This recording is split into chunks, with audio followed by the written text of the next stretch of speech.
Vanhan hyväkuntoisenkin ilmanvaihtokoneen vaihtaminen voi olla yllättävän kannattavaa.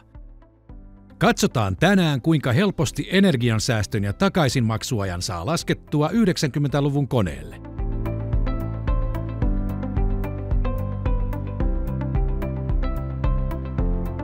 Haluamme laskea energiansäästön ja takaisinmaksuajan tämän ilmastointikoneen uusimiselle. Yli 20 vuotta vanha kone näyttää edelleen hyvältä, mutta nykyään on saatavana huomattavasti tehokkaampia malleja. Tarvitsen laskentaa varten joitakin tietoja. Mikä tämän ilmamäärä on? 5,3 kuutiometriä sekunnissa. Täältä näemme, että puhaltimet ovat hihnakäyttöisiä. Tuohon aikaan näiden SFP-arvo oli noin 3,5. Tässä on lämmön talteenotin, jonka talteenottoteho on noin 40%. 90-luvulla lämmön talteenottimet olivat usein levylämmön siirtimiä tai patteritalteenottimia. Uutena koneen lämpötilahyötysuhde on ollut noin 50% ja yli 20 vuoden käytön jälkeen se voi hyvinkin olla nyt noin 40%. Kuinka paljon koneelle tulee käyttötunteja? 3500 tuntia vuodessa. Selvä, tehdään IV Product Designerilla uudesta yksiköstä arvio sekä investointilaskelma, joka kertoo saatavan energiansäästön sekä takaisinmaksuajan. Tähän projektiin sopii ilmastointikone Envistar Flex. Ilmamäärä on siis 5,3 kuutiometriä. Riittääkö tulo- ja poistoilmalle 250 paskalia ja ulko- ja jäteilmalle 50 paskalia? Kyllä riittää. Sitten lähdetään kokoamaan konetta. Valitaan pyörivä lämmöntalteenotin, koska se on tehokkain vaihtoehto.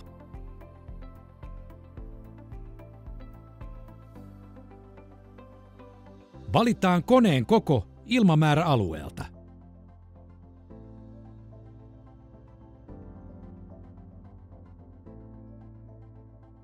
Valitaan roottori, jonka lämpötilahyötysuhde on 83%.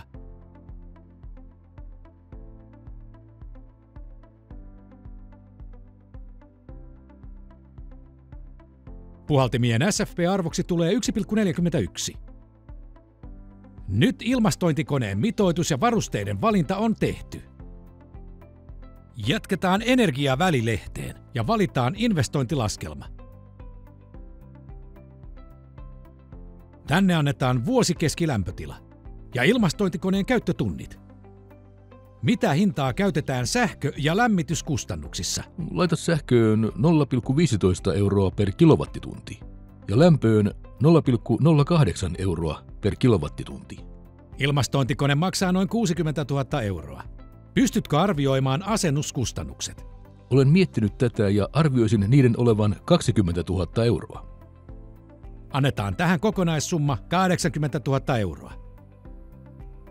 Uusi konehan vähentää ylläpitokustannuksia. Kuinka paljon arvioit meidän säästävän? Kustannukset alentuvat sekä huoltojen että korjausten osalta, joten sanoisin vähintään 1 000 euroa vuodessa. Käyttöiäksi on asetettu 20 vuotta, joten kirjoitetaan tähän 20 000 euroa. Arvioidaan sähkön ja lämmön hinnanmuutos vaikkapa 3% vuodessa.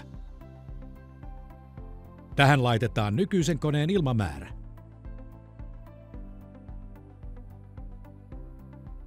Nykyisen ilmastointikoneen talteenottoaste on 40%. 90-luvun koneiden SFP-arvo on yleensä noin 3,5. Lasketaan samalla, miten vaihtaminen vaikuttaa kiinteistön arvoon. Tähän lisätään tuottovaatimus. Ja kun ilmastoitu pinta-ala on tiedossa, se lisätään tähän. Sitten lasketaan.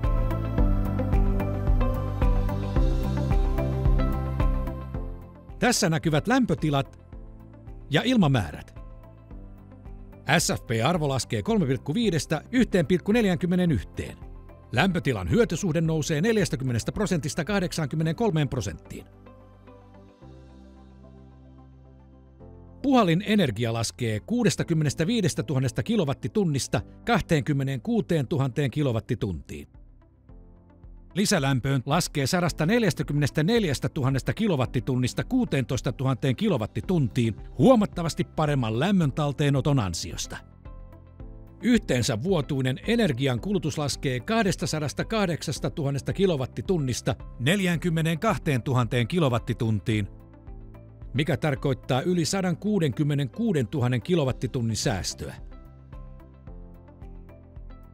Projektin neliökohtainen säästö on 76 kilowattituntia kautta neliömetri kautta vuosi.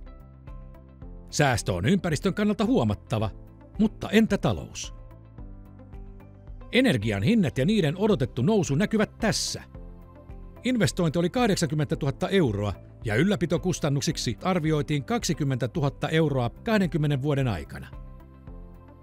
Kokonaissäästö on 390 000 euroa 20 vuoden aikana. Takaisinmaksuajaksi muodostuu 3,6 vuotta ja sijoitetun pääoman tuotoksi yli 26%.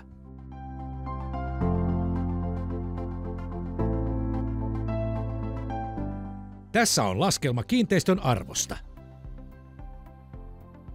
Noin 16 000 euron säästö ja 8% tuottovaatimus nostaa kiinteistön arvoa 200 000 eurolla.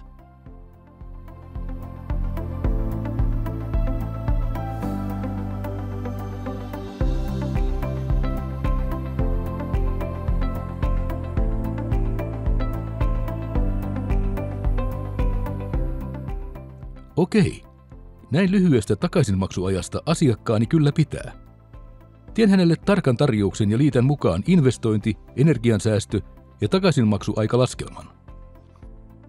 Kuulostaa hyvältä. Kuten näit, vanhan ilmanvaihtokoneen uusimisesta syntyvät energiansäästöt ja takaisinmaksuaika selviävät helposti ja nopeasti. Ja usein säästöt ovat juuri näin suuria. Onko sinulla jokin projekti valmisteilla? Ota yhteyttä. Me autamme mielellämme.